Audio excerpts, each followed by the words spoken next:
အားလုံးပဲမင်္ဂလာပါကျွန်တော်တို့ recap B5 မြန်မာကနေဒီနေ့တင်ဆက်ပေးမယ် recap လေးရတော့ Game of Thrones Season 1 Episode 1ဖြစ်ပါတယ်။ညဆောင်ရဲဘော်3ဦးဟာရေခဲတိုင်းကြီးရဲ့မြောက်ဖက်မှာအရိုင်းဆိုင်များကိုခြေရခံနေကြပါတယ်။ခြေရခံကောင်းတဲ့ဝေကတောနက်ထဲရှိအရိုင်းဆိုင်စခန်းတစ်ခုမှာကလေးငယ်များအပဝင်လူအလုံးအပိုင်းပိုင်းပြက်ကတေဆုံးနေတာကိုပထမဆုံးချိန်တွေ့ရှိခဲ့ရပါတယ်။ထို့အကြောင်းအရာကိုကြံတဲ့သူ2ယောက်စီပြည့်သတင်းပေးတဲ့အခါမှာဂျရက်ကနင်းမုံနိုင်မလာခင်ငါတို့ပြန်냐ဆိုဟူသောတတိပေးစကားကိုပြောပြီးထိုစခန်းကိုမသွားဘဲနဲ့ငင်းဆန်ခဲ့ပါတယ်။သို့ပေမဲ့ဝေမာဆိုတဲ့သူတယောက်ကထိုအရိုင်းဆိုင်စခန်းကိုပဲသွားပြီးစစ်ဆေးကျင်တယ်လို့ပြောပြီးအတင်းချီတက်သွားပါတယ်။သူတို့3ယောက်အရိုင်းဆိုင်စခန်းကိုရောက်တဲ့အခါမှာခုနကတွေ့ခဲ့ရတဲ့အလောင်းများအလုံးပျောက်ဆုံးနေတာကိုတွေ့လိုက်ရပါတယ်။ဝေမာကစုံစမ်းရန်သွားတဲ့အချိန်မှာလေထုကချက်ချင်းအေးခဲသွားပြီးတစ်ပင်ရိပ်ထဲကဆူးရှားတဲ့ရေခဲမျက်လုံးပြနဲ့ White Walker တစ်ကောင်ထွက်လာကဝေမာကိုတပ်ပစ်လိုက်ပါတယ်။အဲ့ဒီနောက်ကြောက်လန့်တုန်လှုပ်စွာနဲ့ထွက်ပြေးနေတဲ့ဝေရှိမှာဂျရက်ပေါ်လာပြီးမဲ့ထိုဂျရက်ကိုလည်း White Walker တစ်ကောင်ကခေါင်းဖြတ်တပ်ပစ်လိုက်ပါတယ်။ဝေကိုတော့သူတို့တောင်ပိုင်းကလူတွေကို White Walker တွေပြန်လာပြီးဆိုတာကိုသတိပေးရန်အတွက်အသက်ချမ်းသာပေးခဲ့ပါတယ်။ Winterfell ရဲတိုက်အတွင်းမှာ Bran က၄ပြစ်၄ချင်းနေတော့လဲပြစ်မှတ်ကိုလွဲနေတဲ့အတွက် Robb နဲ့ Jon Snow တို့ကဝိုင်းဝန်းလောင်ပြောင်ကတင်ပြပေးနေပါတယ်။ထိုအဖြစ်အပျက်ကိုဖခင် Ned Stark ကအပေါ်ထက်ဝရန်နာကပြုံးပြီးကြည့်နေတော့လဲဇနီးဖြစ်သူ Catelyn ကမူသူ့ယောက်ျား Ned Stark ရဲ့တရားမဝင်သားဖြစ်တဲ့ Jon Snow ပေါ်မကျေနပ်တဲ့အကြည့်တွေဖြစ်စိုက်ကြည့်နေပါတယ်။ထိုအချိန်မှာသမီးငယ်လေးအာယာကအခန်းထဲကခိုးထွက်လာပြီး Bran ထက်သာလွန်အောင်ပြစ်မှတ်ကိုမြားနဲ့အလဲတဲတဲ့ထီအောင်ပြစ်ပြီး Bran ကိုပြောင်ပြသွားပါတယ်။မေစတာလူဝင်ရောက်လာပြီးတတိုင်းကနေထွက်ပြေးလာသူတအူးကိုဖမ်းမိတဲ့အကြောင်း Ned Stark စီသတင်းလာပို့ပါတယ်။အဲ့ဒီအချိန်မှာ Ned Stark ကထိုထွက်ပြေးတဲ့သူကိုတရားစီရင်ရန်အတွက်မြင်းစီထွက်ဖို့ပြင်ဆင်နေပါတယ်။ Catelyn ကအသက်9နှစ်သာရှိသေးတဲ့ Bran ကိုသွေးထွက်တန်ရုံမြင်ကွင်းရှိရာကိုမခေါ်သွားရန်တားဆီးတော့လေ Ned Stark ကသူကလည်းမြောက်ပိုင်းသားပဲဒီလောက်ကိုသိရမယ်ဟုဆိုကညင်းပယ်ခဲ့ပါတယ်။အဲ့ဒီနောက် Winter is coming လို့ပြောလိုက်ပါတယ်။တတိုင်းကထွက်ပြေးလို့ဖမ်းမိထားတဲ့ဝေဟာ White Walker တွေလာနေပြီလို့အယူတယောက်လို့ပါဇက်ကတရိုးတို့ပြောနေပါတယ်။ဝေက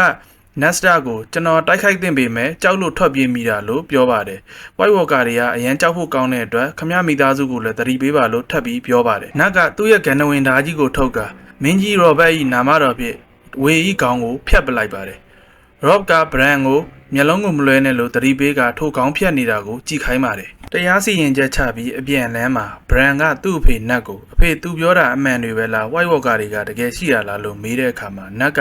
White Walker တွေတေဆုံးတော့တာကြာလာပြီးခုနဝေကကြောက်ပြီးယူပြီးရှောက်ပြောနေတာလို့ပြောပါတယ်။ Bran ကလူတယောက်ကကြောက်နေရင်တတိရှိနိုင်ပါအောင်မလားလို့ပြန်မေးရနတ်ကလူတယောက်ကကြောက်ရွံ့နေတဲ့အချိန်မှသာတကယ်တတိဆိုတာပေါ်လာတာဆိုပြီးသမိုင်းဝင်သင်ခန်းစာတစ်ခုကိုသူ့သားကိုပြောပြလိုက်ပါတယ်။အဲ့ဒီနောက်မှာ Ned Stark တို့ကရေမြောင်းတစ်ခုအနီးမှာတပင်ကြုံနဲ့အထိုးခံရပြီးတေဆုံးနေတဲ့ဒိုင်ယာဝုဝင်ပလီမာကြီးနဲ့မျက်စိမပွင့်သေးတဲ့ဝင်ပလီပေါက်လေး9កောင်ကိုတွေ့လိုက်ရပါတယ်။ Theon Greyjoy ကဒါမကောင်းတဲ့နမိတ်ဖဲဟုဆိုကထိုဝင်ပလီလေးတွေကိုတတ်ဖို့ပြင်တော့လဲ Jon Snow ကကြားဖြတ်တာက Ned Stark မှာကလေး9ယောက်ရှိသလိုစတအိမ်တော်ရဲ့အမတ်သားကဒိုင်ယာဝုပဲဖြစ်တဲ့အတွက်ကန်ချမာကမွေးဖို့ပေးထားတာဖြစ်တဲ့အကြောင်းပြောကNed Stark ကိုအကြံပေးလိုက်ပါတယ်။ပြန်အထွက်မှာ Jon Snow ကအုပ်စုပြင်ပမှာကြံခဲ့တဲ့အမွှေးဖြူရောင်နဲ့မျက်လုံးနီနီဝင်ပလီပေါက်ကိုထပ်မံတွေ့ရှိတဲ့အတွက် Theon Greyjoy ကဒါမင်းမျိုးမစစ်အတွက်ပဲဆိုပြီးမွေးခိုင်းလိုက်ပါတယ်။နောက်တစ်ခါမှာတော့မြို့တော် King's Landing ကခန်းမှာထဲမှာတေဆုံးသွားတဲ့ဘရင်လက်ယုံ Jon Arryn ရဲ့အလောင်းကိုပြင်ဆင်နေကြပါတယ်။ထိုအဖြစ်အပျက်ကိုဝရန်နာကနေရက်ကြည့်နေတာကတော့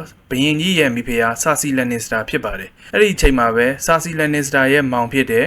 Jaime Lannister ကရောက်လာပါတယ်။စာစီက Jon Arryn တေကန်နီးမှာလျှို့ဝှက်ချက်ကိုဘရင်ကြီးကိုပြောပြသွားခဲ့သလားလို့စိုးရိမ်တဲ့ကြီး Jaime Lannister ကိုမေးနေပါတယ်။ Jaime ကတော့သူဘာပဲသိသိအခုတော့သူတေသွားပြီမြေကြီးထဲရောက်သွားပြီငါတို့နှစ်ယောက်ကိုဘယ်သူမှမခွဲနိုင်ဘူးဆိုပြီး Cersei Lannister ကိုနှစ်သိမ့်နေပါတယ်။ Winterfell ရဲ့ဖះเจ้าဝင်းထဲမှာရှိတဲ့မျက်ရည်ကျနေတဲ့တစ်ပင်ကြီးရဲ့အောက်မှာ Ned Stark ကဓားသွေးနေတော့ Catelyn ကရောက်လာပါတယ်။ Catelyn ကမျိုးတော်က Jon Arryn တေဆုံးသွားတဲ့သတင်းနဲ့ဘရင်ကြီး Robert Baratheon ကိုယ်တိုင် Winterfell ကိုလာနေပြီဖြစ်တဲ့အကြောင်းသတင်းစကားပါလိုက်ပါတယ်။ဘရင်တပ်ဖွဲ့ဝင်များWinterfellကိုရောက်လာတဲ့အခါမှာစတမီတာစုတစ်ခုလုံးဒူးထောက်ပြီးကြိုဆိုကြရပါတယ်။ဝါတုံနေတဲ့ Robert Baratheon ဘရင်ကမြင်းပေါ်ကနေဆင်းပြီး Ned Stark ကိုဖက်လဲတကင်းနှုတ်ဆက်ပါတယ်။ Joffrey ကိုမြင်တဲ့အခါမှာဆန်ဆာကတော့ရင်းနေခုန်နေပါတယ်။စာစီကတော့ရထားလုံးပေါ်ကနေဆင်းပြီးမြောက်ပိုင်းရဲ့ညစ်ပတ်မှုကိုယုံရှာတဲ့မျက်နှာပေးနဲ့ Catelyn ကိုနှုတ်ဆက်ပါတယ်။ Robert ကချက်ချင်းပဲလေယာနာရဲ့ကူကိုတွားကျင်တဲ့အကြောင်းနတ်ကိုအမိန်ပေးပါတယ်။ Ned Stark ရဲ့နှမ Robert Baratheon ရဲ့ချစ်သူဟောင်းဖြစ်တဲ့ Lyanna Stark ရဲ့ရုပ်တုရှိမှာ Robert ကပူဆွေးနေပါတယ်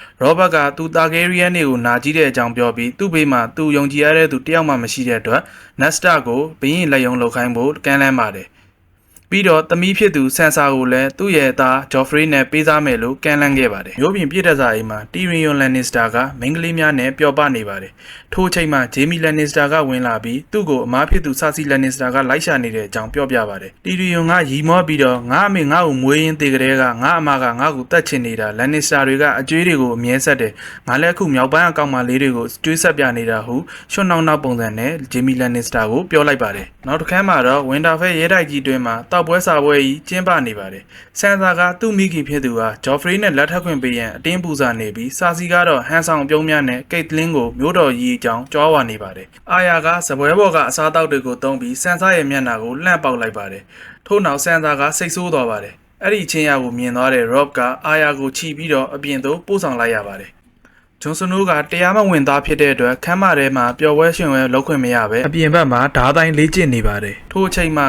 ညဆောင်အတက်ကနေပြန်လာတဲ့သူ့ဦးလေးဘန်ချန်ရောက်လာပါတယ်ဂျွန်စနိုးကသူ့ဦးလေးကိုတတိုင်းဘက်ကိုလိုက်ပြီးညဆောင်တက်ထဲဝင်ကျင်တဲ့အကြောင်းပူဇော်ပါတယ်သူ့ဦးလေးဘန်ချန်ကမင်းတတိုင်းထဲကိုဝင်ရင်မိမယူခင်သားသမီးမွေးခင်လုံးဝဆွန့်လွတ်ရမှာလို့ပြောပါတယ်ဂျွန်စနိုးကလက်ခံတယ်ဆိုပြီးဇို့အတင်းပူဇော်နေပါတယ်အကယ်ပဲညံထွက်သွားပြီးတဲ့နောက်တီရီယွန်ကဂျွန်စနိုးစီရှောက်လာပါတယ်တီရီယွန်ကဂျွန်စနိုးကိုမင်းကတရားမဝင်မျိုးမစစ်သားမလားဟုဒဲတို့မေးလိုက်ပါတယ်ဂျွန်စနိုးကစိတ်တိုသွားပေမဲ့တီရီယွန်ကမင်းကိုမင်းဘယ်သူလဲဆိုတာကိုလောကကြီးကိုဘယ်တော့မှမမေးစေနဲ့အဲ့ဒါကိုမင်းရဲ့တန်ချက်ဝိတ်အင်ကြီးလိုဝစ်စင်ထားလိုက်အဲ့ဒါမှရန်သူတွေကမင်းကိုအဲ့ဒီအချက်နဲ့နာကျင်အောင်လုပ်လို့မရမှာဟုသင်ခန်းစာပေးလိုက်ပါတယ်ဝက်စရိုရဲ့တစ်ဖက်ချမ်းကပန်တိုစ်မြို့မှာတော့တာဂယ်ရီယန်မင်းဆက်ရဲ့နောက်ဆုံးမျိုးဆက်ဗီစရီတာဂယ်ရီယန်ကသူ့ရဲ့နှမငယ်ဒနေရီတာဂယ်ရီယန်ကိုရိုင်းဆိုင်ကြမ်းတဲ့နဲ့ဒေါ်တရဂီလူမျိုးစုရဲ့ခေါင်းဆောင်ခဲဒရိုကိုနဲ့အတင်းအဓမ္မလက်ထပ်ပေးဖို့ပြင်ဆင်နေပါတယ်ဗက်စရီရဲ့ရွေချက်ကဒရိုကိုရဲ့စစ်သည်4000ကိုတုံးပြီးဝက်စရိုရဲ့ထီနန်ကိုပြန်လူဖို့ပဲဖြစ်ပါတယ်ဒနေရီကငိုယိုပြီးညင်းပေမဲ့ဗက်စရီကရက်ဆက်စွာနဲ့ဒီလိုပြောပါတယ်မင်းကိုခဲဒရိုကိုနဲ့တင်မဟုတ်ဘူးမြင်းတွေလူမျိုးစုတစ်ခုလုံးနဲ့ပိတ်အိတ်ရမယ်ဆိုရင်တော့ငါဘရင်ဖြစ်ဖို့အတွက်ဆိုရင်မင်းကိုငါပိတ်အိတ်မှာပဲဆိုပြီးရရက်ဆက်ဆက်ပြောပါတယ်မင်္ဂလာပွဲမှာတော့ဒနေရီကအဖိုးမဖြတ်နိုင်တဲ့ငကားဥသုံးလုံးလက်ဆောင်ရရှိခဲ့ပါတယ်ပြီးတော့ဝက်စရိုကနေနဲနေတန်သိမ်းထားတဲ့စစ်သူကြီးစာဂျိုရာမွန်မွန်ကလည်းတာဂေရီယန်နေပေါ်တစ္ဆာရှိကြောင်းပြသတဲ့အနေနဲ့စာအုပ်အဟောင်းတချို့ကိုဒနေရီကိုလက်ဆောင်ပေးပြီးဗီစရီရဲ့စစ်တပ်ထဲဝင်လာပါတယ်ညဘက်မှာတော့ကမ်းခြေတစ်ခုမှာခဲဒရိုကိုကငိုယိုနေတဲ့ဒနေရီကိုအတင်းအဓမ္မကျင့်မာတော့တယ်စတာအိမ်တော်ရဲ့အိတ်ခမ်းထဲမှာတော့ကိတ်တလင်းကနက်စတာကိုဘရင်ကြီးနဲ့လိုက်မတားရန်တားနေပါတယ်အဲ့ဒီအချိန်မှာပဲမေစတာလူဝင်ရောက်လာပြီးလှုပ်ဝက်စာတစ်စောင်ပေးလိုက်ပါတယ်ထိုစာကကိတ်တလင်းရဲ့ညမလိုက်စာစီကဖြစ်ပြီးစာထဲမှာတော့ဂျွန်အာရင်ကိုလန်နစ္စတာမီတာစုကလှုပ်ကြံတာဘရင်ကြီးလည်းအနည်းရှိပြီဆိုတဲ့အကြောင်းအရာပဲဖြစ်ပါတယ်ထိုစာကြောင့်ပဲနက်စတာကဘရင်ကြီးကိုကာကွယ်ရန်နဲ့အမှန်တရားကိုရှာဖွေရန်အတွက်ဘရင်ကြီးရဲ့လက်ယုံရာတို့ကိုလက်ခံလိုက်ဖို့ဆုံးဖြတ်လိုက်ပါတယ်နောက်တနေ့မနက်မှာတော့ရောဘတ်ဘရင်နဲ့နက်စတာတို့တောဝက်လိုက်ဖို့တောထဲထွက်သွားကြပါတယ်ဘရန်စတာကတော့သူ့ရဲ့ဝါသနာအတိုင်းဝင်တာဖဲရဲ့မျောစင်အဟောင်းကြီးပေါ်ကိုတောသွားတက်နေပါတယ်သူ့ရဲ့ဝင်ပလေလေးကအောက်ကနေအော်ဟစ်ပြီးတားနေပေမဲ့သူကတော့အပေါ်ဆုံးထိရောက်အောင်သွားပါတယ်မျောစင်ပရင်းပေါက်နာရောက်တဲ့အခါမှာအထက်ကနေမိမတယောက်ရဲ့ညီးတွားတန်တွေကြားလိုက်ရလို့ဘရန်ကချောင်းကြည့်လိုက်မိပါတယ်ထဲမှာရှိနေတာကတော့မိဖုရားဆာစီနဲ့သူ့မောင်ဂျေမီလန်နစ္စတာတို့ကိုတုံးလုံးနဲ့ဖောက်ပြန်နေကြတာဖြစ်ပါတယ်ဆာစီကဘရန်ကိုမြင်သွားပြီးလန့်ကအော်လိုက်ပါတယ်အဲ့ဒီချိန်မှာဂျေမီကဘရင်းပေါက်နာကဘရန်ကိုလက်နဲ့ဆွဲဖန်လိုက်တဲ့အတွက်ဘရန်ကကြောက်လန့်တုန်ရင်းနေပါတယ်ဂျေမီကဆာစီကိုအေးအေးဆေးဆေးကြည့်ပြီးဒီလိုမေးပါတယ်ဒီကလေးအသက်ဘယ်လောက်ရှိပြီလဲ9နှစ်လို့ပြောပါတယ်အဲ့ချိန်မှာဂျေမီကကလေးကိုစိုက်ကြည့်ပြီးငါအချစ်အတွက်လောက်ရတာပါဆိုပြီးကလေးကိုမျောစင်ပေါ်ကပစ်ချလိုက်ပါတယ်အဲ့ဒီချိန်မှာပဲ episode 1ပြီးသွားပါတယ်episode 2ရဲ့အစမှာဒနေရီစ်ဟာဒေါ်တရာဂီလူမျိုးစုကြီးနဲ့အတူအစောတာဤကျဲပြန်းတဲ့မြေပြင်များကိုဖျက်ဆီးကခီးဆက်နေပါတယ်မင်္ဂလာပွဲပြီးအသစ်ဆက်ဘွားတဲ့သူရုတ်တရက်ဝင်ရောက်လာတော့သူမအတွက်အရာရာဟာခက်ခဲလို့နေပါတယ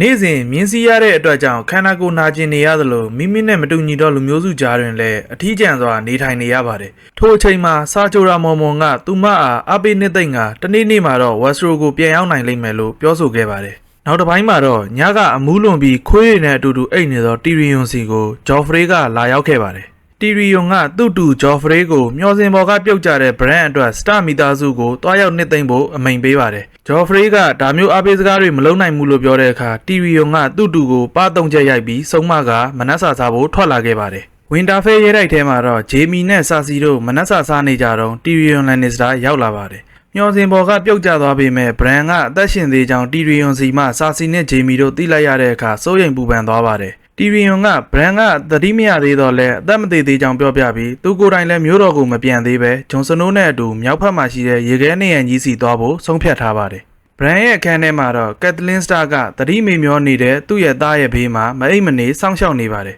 ်ထိုအချိန်မှာဘရင်မကြီးဆာစီလန်နစ္စတာရောက်လာပြီးသူမရဲ့ပထမဆုံးကလေးငယ်စဉ်ကလည်းသေဆုံးသွားတဲ့အကြောင်းပြောပြပြီးနောက်ဗရန်အတွက်ဝမ်းနည်းကြောင်းပြသခဲ့ပါတယ်။ကက်သလင်းရဲ့ယုံကြည်မှုကိုရယူရန်ကြိုးစားတဲ့ပုံစံနဲ့ဆာစီကဗရန်အတွက်ဆူတောင်းပေးမယ်ဟုလည်းဟန်ဆောင်ကအားပေးစကားပြောခဲ့ပါတယ်။မြောက်ဖက်နေရန်ကိုသွားကန်ပြီးဂျွန်စနိုးကအာယာစတာစီလာရောက်နှုတ်ဆက်ခဲ့ပါတယ်။အာယာအတွက်သိငယ်ပြီးပါလွှတ်ထက်မြက်တဲ့ဓာတ်တစ်ချောင်းကိုလက်ဆောင်ပေးလိုက်ပါတယ်။အာယာကထိုဓာတ်ကိုအလွန်နှစ်သက်သွားပြီးနီတယ်ဟုအမိပေးခဲ့ပါတယ်။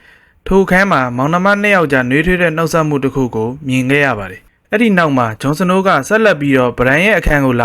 ာရောက်နှုတ်ဆက်ခဲ့ပါတယ်။ခန်းထဲမှာသူ့ကိုမုန်းနေတဲ့ကက်သလင်းရှိနေတော့လဲဂျွန်စနိုးကဂီယူမဆိုင်ပဲဗရန်ကိုဝင်ရောက်နှုတ်ဆက်ခဲ့ပါတယ်။ဗရန်ရဲ့နှစ်ဖူးလေးကိုနမ်းပြီးသူတတိရတဲ့အခါဂျွန်စနိုးရှိတဲ့မြောက်ဘက်နရန်ကိုအလဲလာခဲ့ဖို့ဗရန်ကိုပြောလိုက်ပါတယ်။ကက်သလင်းကတော့သူ့ကိုနှစ်ပေါင်းများစွာမုန်းတီးနေတဲ့အမုန်းမျက်လုံးများနဲ့ထိုင်ကြည့်နေပါတယ်။ထိုအချိန်မှာနက်စတာကရောက်လာတဲ့အတွက်ဂျွန်စနိုးကထွက်သွားပါတယ်။ကက်သလင်းကသူ့ယောက်ျားနက်စတာကိုလွန်ခဲ့တဲ့18နှစ်တုန်းကလည်းရှင်ကရောဘတ်နဲ့အတူထွက်သွားပြီးဂျွန်စနိုးဆိုတဲ့ကလေးတစ်ယောက်ပြန်ပါလာတယ်။အခုလည်းရှင်ကရောဘတ်နဲ့ထွက်သွားအောင်မယ်ဆိုပြီးငိုယိုကပြောနေပါတယ်။နက်စတာကတော့သူ့မိန်းမကိုဘာမှမပြောဘဲဂယုဏတတ်တဲ့မျက်နှာနဲ့ပဲထိုင်ကြည့်နေပါတယ်။မြောက်ဘက်ကိုသွားတော့မယ်ဂျွန်စနိုးကိုစတာမိသားစုရဲ့အကြီးဆုံးသားရော့ဘ်စတာကလည်းလာရောက်နှုတ်ဆက်ခဲ့ပါတယ်။ဝင်တာဖဲမှာဘရင်အဖွဲ့ကကင်းစလန်နင်းကိုထွက်ခွာရန်ပြင်ဆင်နေချိန်မှာဂျွန်စနိုးနဲ့တီရီယွန်တို့ကမြောက်ဘက်မှာရှိတဲ့နေရန်ကြီးစီကိုတိကျလွှမ်းခွဲထွက်သွားပါတယ်။ထွက်ခွာကန်ဒီမှာဂျွန်စနိုးကသူ့ရဲ့မိခင်အကြောင်းကိုနက်စတာထံကိုမေးမြန်းခဲ့ရာနက်စတာကအခုမပြောသေးပဲနောက်တစ်ခါပြန်ဆုံတဲ့အခါကျမှအမှန်တရားအလုံးကိုငါမင်းကိုပြောပြမယ်ဟုဂရီပေးခဲ့ပါတယ်။လန်ခရီးတနေရာမှာနက်စတာနဲ့ရောဘတ်ဘရာသီယွန်တို့ဝိုင်းတောက်ရင်းစကားပြောနေတော့ဒနေရစ်တာဂယ်ရီယန်ကဒေါ်ဒရာဂီခေါင်းဆောင်ခဲဒရိုကိုနဲ့လက်ထပ်လိုက်တဲ့အကြောင်းသတင်းရရှိခဲ့ပါတယ်။ရောဘတ်ကအနာဂတ်အနေအကိုကြိုတင်တားဆီးရန်အတွက်ဒနေရစ်ကိုလှုပ်ကြံတင်ကြောင်းပြောခဲ့တော့လေနက်စတာက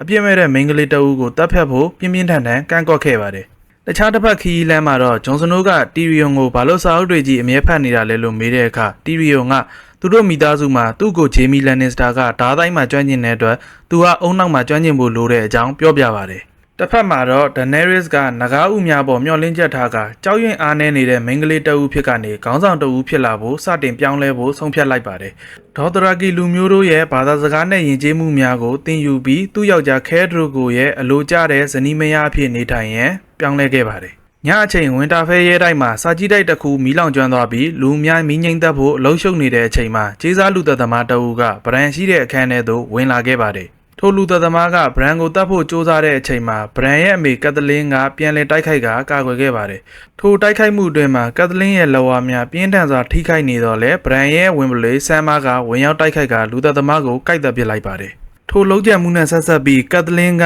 ဗရန်ပြုတ်ကျခဲ့တဲ့မျောစင်ကိုတွားရောက်စူးစမ်းတဲ့အခါမှာလန်နစ္စတာတို့ရဲ့ရွှေရောင်စပင်မွေးကိုတွေ့လိုက်ရပါတယ်။ထိုအခါကက်သလင်းကဝင်တာဖဲမှာကြံနေသေးတဲ့စတမိသားစုတချို့ကိုခေါ်ပြီးအစည်းအဝေးပြုလုပ်လိုက်ပါတယ်။လူသက်သမားကြံခဲ့တဲ့ဓမြောင်ကိုစစ်ဆေးလိုက်တဲ့အခါမှာလည်းအလွန်ရှားပါပြီးတန်မိုးကြီးတဲ့ Valerian Steel နဲ့ပြုလုပ်ထားတာကိုတွေ့ရှိခဲ့ရပါတယ်။ဗရန်မျောစင်ပေါ်ကပြုတ်ကျမှုစာကြီးတိုက်မီးလောင်မှုနဲ့ဗရန်ကိုလှုပ်ကြံမှုအလုံးကိုပေါင်းလိုက်တဲ့အခါမှာလန်နစ္စတာမိသားစုကိုကက်သလင်းကတန်တရားဝင်ကြောင်းသူ့မိသားစုကိုပြောပြနေပါတယ်။ထို့ကြောင့်နက်စတာကိုထိုကိစ္စသွားသတိပေးဖို့အတွက်သူကိုယ်တိုင်ကင်းစလန်နင်းကိုလှုပ်ဝက်စွာသွားဖို့ဆုံးဖြတ်ခဲ့ပါတယ်။နောက်တစ်နေ့မှာတော့အာယာစတာကစင်းရဲသားကောင်လေးမိုင်ကာနဲ့အတူတစ်သားသားနဲ့ကစားနေတဲ့အချိန်မှာဂျော်ဖရီးနဲ့ဆန်ဆာတို့ရောက်ရှိလာပါတယ်။ဂျော်ဖရီးကမိုင်ကာကိုအနိုင်ကျင့်စော်ကားကဓာတ်ဆေးဖြစ်ပါးကိုလှီးနေပါတယ်။ထို့အခါအာယာကတီးမခံနိုင်မဲ့ဂျော်ဖရီးရဲ့နောက်ကျောကိုတစ်သားသားနဲ့ရိုက်နှက်လိုက်တဲ့ဂျော်ဖရီးကဒေါသထွက်သွားပြီးဓာတ်ဆေးနဲ့အာယာကိုလိုက်ခုန်နေတာကိုအမာအရင်ဖြစ်တဲ့ဆန်ဆာကမြင်ပေမဲ့ဘာမှမပြောဘဲနေပါတယ်။အဲ့ဒီအချိန်အာယာရဲ့ဝင်ပလေနမေရီယာကဝင်ရောက်လာပြီးဂျော်ဖရီးရဲ့လက်ကိုကိုက်လိုက်ပါတယ်။အာယာကဂျော်ဖရီးရဲ့ဓာတ်ဆေးကိုယူပြီးမြစ်ထဲကိုပစ်ချက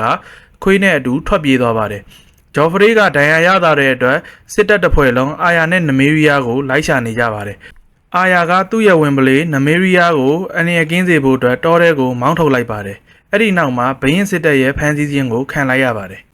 ထို့နောက်ရောဘတ်ဘရင်ကရုံးတော်မှာအာယာနဲ့ဂျော်ဖရီးတို့ရဲ့အမှုကိုစစ်ဆေးနေပါတယ် ဂျော်ဖရေးကလိန်ညာစကားများပြောဆိုခဲ့တာကိုဆန်ဆာကလည်းဂျော်ဖရေးကိုချစ်တဲ့အတွက်ကြောင့်အမှန်တရားကိုမပြောဘဲမတိဘူးဆိုပြီးဘူးခံညင်းခဲ့ပါတယ်။ရောဘတ်ကကလေးများရန်ဖြစ်ချင်းသာဖြစ်သည်ဟုသဘောထားပြီးဘာမှအပြစ်မပေးဘဲနေတော့လဲဆာစီကမကျေနပ်ဘဲအပြစ်ပေးရန်သာတောင်းဆိုခဲ့ပါတယ်။ထို့နောက်ရောဘတ်ကကလေးကိုအပြစ်ပေးလို့မရတဲ့အတွက်အာယာရဲ့ခွေနမေရီယာကိုသာတတ်ရန်ဆုံးဖြတ်ခဲ့ပါတယ်။ဒါပေမဲ့နမေရီယာကိုမတွေ့ရတဲ့အတွက်အာယာရဲ့ဝင်ပလေအစားဆန်ဆာရဲ့ဝင်ပလေလေဒီကိုပဲတတ်ဖြစ်လိုက်ဖို့ဆုံးဖြတ်ကြပါတယ်။အဲ့ဒီခါမှာဆန်ဆာနဲ့အာယာတို့ကလေဒီမှာအပြစ်မရှိဘူးဆိုပြီးမတတ်ကြဖို့တောင်းပန်နေပါတယ်။သို့ပေမဲ့ဝင်ပလေဆိုတာအိမ်မွေးခွေးမဟုတ်ဘူးလို့ဘရင်ကြီးကပြောလိုက်တဲ့အတွက်ကြောင့်နတ်စတာကသူ့ကိုယ်တိုင်ပဲဝင်ပလေကိုတတ်ဖို့ထွက်သွားခဲ့ပါတယ်။ဒါဟောင်းကမိုက်ကာကိုလိုက်လံတက်ဖြတ်ပြီးအလောင်းကိုပြန်တယ်လာခဲ့သလိုနတ်စတာကလည်းသူ့သမီးရဲ့ဝင်ပလေလေဒီကိုသူ့တပားလက်ထဲမှာမသေးစေလိုတဲ့အတွက်သူ့ကိုယ်တိုင်စိတ်မကောင်းခြင်းများစွာနဲ့တတ်ပစ်လိုက်ပါတယ်။နက်စတာခွေးကိုတက်ပစ်လိုက်တာနဲ့တပြိုင်နက်တစ်ချိန်တည်းမှာပဲဘရန်စတာကနိုးထလာပြီး episode 2ပြီးဆုံးသွားပါတယ်